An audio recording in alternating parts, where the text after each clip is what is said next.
Check out FlipsideGaming.com for all your gaming needs. Use the promo code HEROES to save 10% on all orders over $10.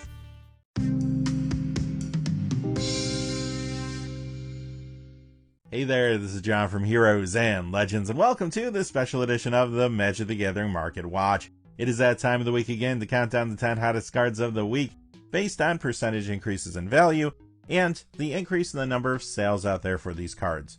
You're going to see in today's top 10 that March of the Machine, the Aftermath, is playing a very big role right now in the secondary market. But before we get into the details, just a couple things.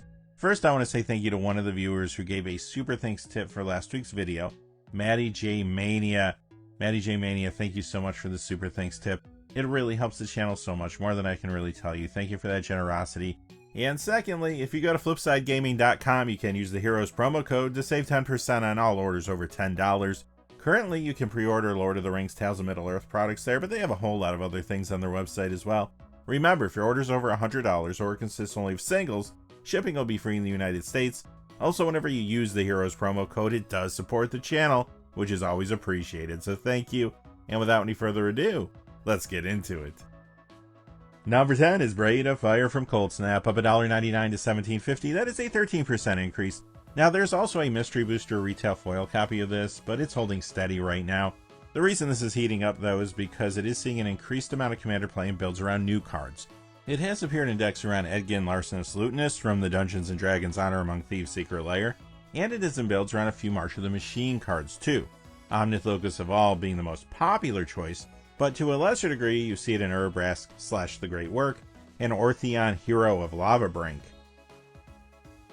Number 9 is our first card for March of the Machine, the Aftermath. It is Narset Enlightened Exile. It goes up $2 to $8.49. That is a 31% increase. This has been turning out to be a popular commander for spell-slinging style decks. I've also seen some use it to upgrade the March of the Machine Divine Convocation commander deck, and it's in fresh builds at times around a card from there, Saint Traft and Rem Carolus. Number 8 is Traverse the Ulvenwald. This goes up $2.08 this week to $7. That's a 42% increase.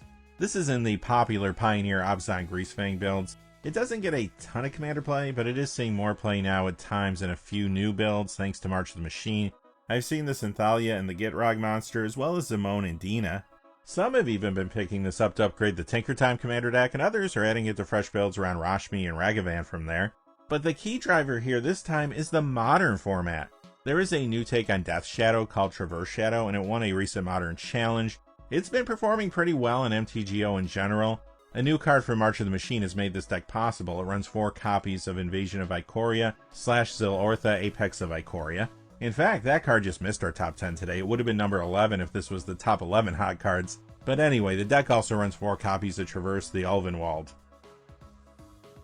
Number 7 is Ozolith, the Shattered Spire. This goes up $2.45 this week to $8. That's a 44% increase. And Modern is moving this card too. Most Hardened Scales decks are running 3 copies of this in the main now, and the card is really helping the deck perform better and gain momentum in the format. Andrea Mengucci streamed the deck recently, which could have brought some attention to it. I have also seen this card in Standard Selesnya aggro +1/+1 counters builds, and those decks have been performing well too. Plus, it is seeing a ton of commander play and builds old and new, including Atraxa Praetor's Voice.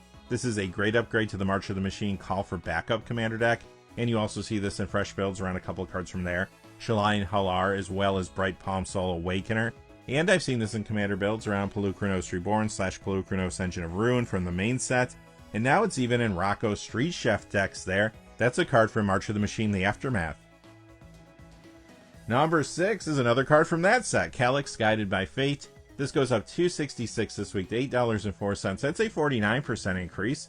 Many players are already trying this out as a commander and enchantment-centric builds, while others are adding this into those kind of decks, like Sithis Harvest Hand, for example. However, this is also a card you want to watch for the future.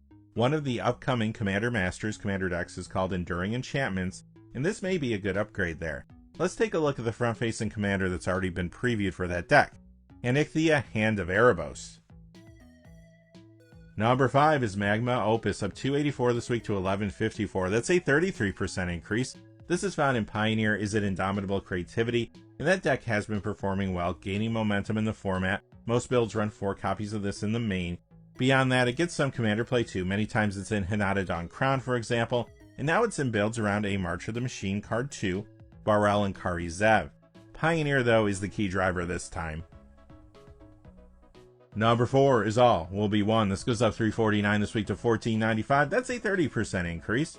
This is in standard Gruul ramp, but now there's another build floating around using this card in a new card from March of the Machine, The Aftermath. That is Omnixilus Captive Kingpin. The deck tries to get that out with All Will Be One, and then it has a number of different ways to do 1 damage to the opponent in order to start the damage loop. In fact, MTG Goldfish recently showcased that Rakdos combo deck in an Against the Odds video, and there is a lot of buzz around the build. We'll have to see how it does long term in the meta though. Beyond that, this card is also getting a lot of play in Commander. Ever since it came out, players have been using this in the format with cards like Quest for Pure Flame, War Elemental, the Red Terror, but now it's seeing even more Commander play thanks to newer cards. First, it is another good upgrade for the Call for Backup deck, and it's in fresh builds around Shalai and Halar, as well as Bright Palm Soul Awakener from there. It is also found now in Commander decks around Omnith Locus of All from March of the Machine's main set, and you guessed it, it's also in new builds around Omnixilus Captive Kingpin.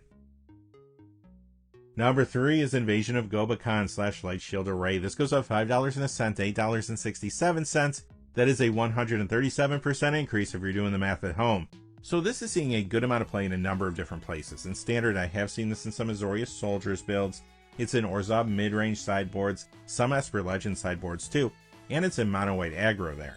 In Pioneer, many times it's in Azorius Spirits. It's also in Boros aggro sideboards and in the main decks of mono white midrange, as well as Bant Spirits. This card is also breaking into numerous Commander builds, old and new, including Atraxa Praetor's Voice. It's in Thalia and the Gitrog monster, Omnith Locus of All, as well as Galta and Maverin. And yes, many are using this to upgrade a couple different March of the Machine Commander decks, Call for Backup and Cavalry Charge. Plus it's in fresh builds around Bright Palm Soul Awakener from Call for Backup, and Alenda and Azor, as well as Sidar Jabari Zelfir from Cavalry Charge. And to stay on theme, this is even in Commander builds around a new March of the Machine The Aftermath card too, Rocco Street Chef. Number 2, Mantle of the Ancients. This one's up $5 and a cent to $15.15. That is a 49% increase. So this is from the Adventures in the Forgotten Realms or of Courage Commander deck. It does see play in a number of builds in Commander, including one around a card from its home product, Galia Kindler of Hope. Recently it did get a bump in play in the format though, because it is in builds around new cards like Zenk Paladin Unbroken. That's one of the Dungeons & Dragons Honor Among Thieves Secret Lair cards. And it's also in a build around a card from March of the Machine The Aftermath, Nahiri Forged in Fury. And finally, our number 1 card is another one from March of the Machine The Aftermath. It is Nissa Resurgent Animist. It goes up $8.92 to $41.14. That's a 28% increase. So this is the breakout card from March of the Machine The Aftermath. It has already been showing up in modern Omnith Locus of Creation builds. Remember, not only is Omnith an elemental, but those builds also run a number of evoke elementals like Endurance, Fury, and Solitude. This plays very well with those cards, and those new look Omnith builds are doing great right now on MTGO. In fact, Andrea Mengucci streamed the deck this week, which could have brought some more attention to it again. Plus, it's beginning to show up in Pioneer 5-color mid-range builds. Those typically run 4 copies of Omnith Locus of Creation as well. But I know what you're here for, Commander, right? Yes, Elf Commander decks are very popular, and many are trying this out as a new Commander for those. By the way, the front-facing Commander for the Lord of the Rings Tales of Middle-earth Elvish Council Commander deck was just leaked, which might get some people thinking about this as an upgrade to that Simic build. And it's also appearing in the 99 of some builds, including in decks around a few new cards. Thalia and the Gitrog monster, as well as Omnith Locus of All from March of the Machine, and Joel Rao, Voice of Zelfir, from March of the Machine The Aftermath. Alright, that is going to do it for our top 10 hot cards of the week, but I do have a quick programming note.